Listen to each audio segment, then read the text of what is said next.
Muungano wa wanaharakati wa haki za kibinadamu, mawakili, familia za waathiriwa na viongozi wa jamii wametoa masharti kwa serikali ya Kenya na Uingereza, wakisisitiza kwamba makubaliano yoyote mapya ya ushirikiano wa kijeshi yasitiwe saini kabla ya masuala ya haki na uwajibikaji kushughulikiwa. Na wakizungumza mjini Nanyuki, wanaharakati hao waliwataka wanajeshi wa Uingereza wanaotumiwa kwa makosa nchini Kenya wafikishwe katika mahakama za Kenya, uchunguzi huru ufanywe kuhusu kesi ambazo hazijapatiwa suluhu, ikiwemo mauaji ya Agnes Wanjiru. Masharti haya yanajiri siku moja tu baada ya serikali ya Uingereza kutangaza kusitisha kambi yake ya mazoezi ya wanajeshi ya Batuk na kuihamisha kwengineko, ikitaja serikali ya Kenya kujikokota kufanya upya mkataba pamoja na vibali hitajika.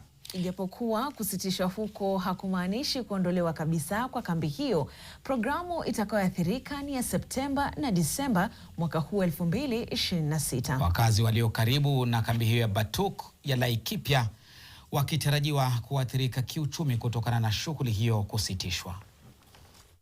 Should give us justice or serve us justice, but they have failed to do so just because of our colonial masters and what they get from them. And we are saying enough is enough. We want change, and the change must begin now. We are not asking for paperwork.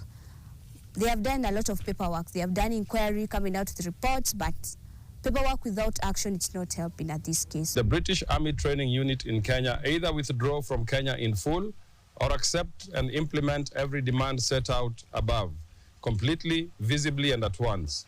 Justice must be done, and it must be done here in Kenya by Kenyans.